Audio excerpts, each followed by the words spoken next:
to talk about a substance use in the family environment.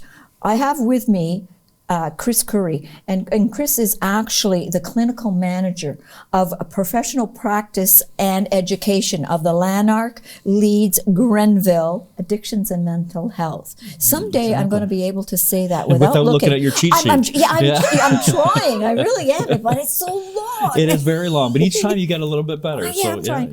Yeah. So, do you have any idea what, how common drug and alcohol addiction is in a family environment? Right. It's hard to get specific statistics on that because substance use often occurs in secret. There's not a lot of people who are out advertising it, but anecdotally, I would estimate it's somewhere in the 20 to 30% range, but it could definitely be higher because there's a lot of instances where no one would know besides the person that they're actually using substances. So what are the signs then? Yeah, so the signs to look out for, it's going to be different for everyone, of course, but there are some general signs. So excluding themselves from typical social outings. So often when people are using substances, they don't want to be in the limelight. They don't want people to be able to see. So they might be not going to family dinners. They might not be going to certain things like that.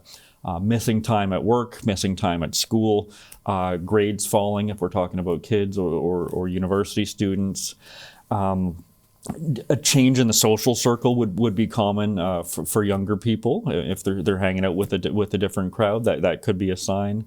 And just not being as engaged in their own life.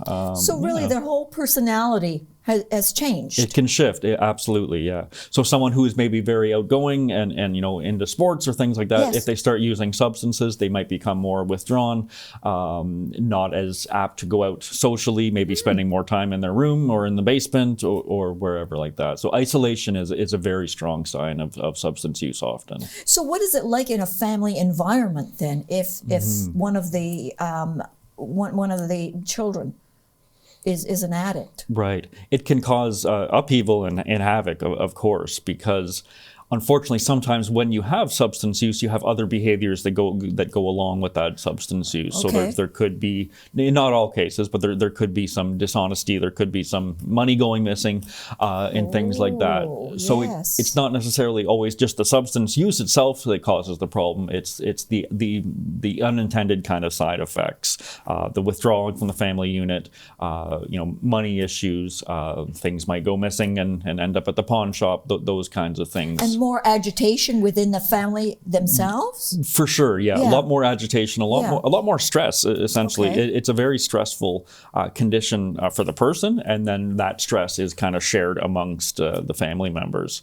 So you can almost cut the tension with a knife, I would say, in a home where there's a lot of substance use. What about a parent? A parent who is addicted and they have a family. Right. What would that look like in a family?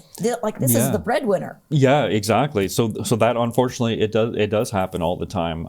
It can look like the parent is no longer as attentive. Maybe they're not attending to the housework or meals and helping the kids with the homework. A lot more time in bed could be a sign. More irritability. Irritability is a very strong sign, because often when people are addicted to a substance, but they don't have enough to get them through the day, so they get into a withdrawal state, and that can be cause extreme irritability. So mood fluctuations, I would say, is the main factor to look for. Yeah, is a key. What about what do you do if you want to help an individual, either like a family member, but you don't know how to approach them? What do you do? So that's a really tricky one. Yeah. So I would always suggest to never be aggressive and never come into the conversation, in an angry way. Come at it in a way that I want to support you. So Mom or dad or sister or brother, I notice things have been a bit different lately. Can you just tell me what's going on? And try to keep the judgment out of it, because it's the judgment that leads people to use in secret, which can be very dangerous. So try to, as much as it is difficult, try to keep the judgment out. Remember that this is considered a medical condition. It is not usually within the person's conscious choice. Like, no one wakes up one day and says, I want to abuse drugs and alcohol for the rest of my life, you know? Yeah. So remember that person is suffering. You as the family member is also suffering, but that person is too. So you really need to come at it from an angle of compassion. And if the person is open to it, then lead them to an organization such as ourselves. You know, go to accessmha.ca, find out what the resources are in your community. Yes. But the first step is absolutely compassion and non-judgment. So don't go to them and say, look, there's something going on. What's wrong with you? Right. Tell me. Exactly. Yeah. You never want to. That's not good. That's not a good leading question. You know. So you don't want to say, you know, what the heck is wrong with you? Yeah. Well, you know, why aren't you doing this? Why aren't you doing that? About you. Yeah. It's more of I'm concerned about you. It is a really great way to start that, because that'll bring down people's defenses, because people get very defensive about their substance use. So if you come in aggressive, they're going to respond aggressive. So come in, you know, sit at the same level like we are. You know, lean in, say, I'm really worried about you. Can we talk about it? And that'll give you a lot better results.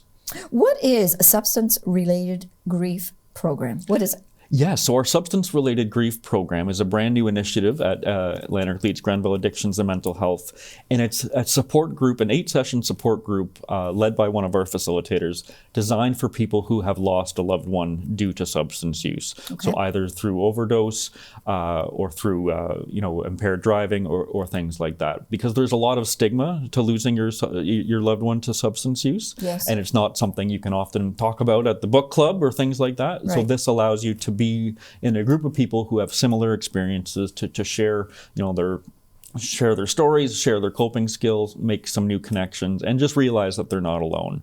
Because unfortunately, substance-related deaths are on the rise throughout the country, and we are not immune to it here, and people don't have a lot of places to reach out for help. So if someone wants to attend that group, just go to accessmha.ca, or they can contact us at 613-342-2262, and we'll put them in the right direction. I'm glad to hear that you have that, because knowing that there's somebody else out there that is in the same and they've gone through it, exactly. They can connect. Exactly. Thank you for sitting down with me today. Always happy to chat. Well, hey, love it.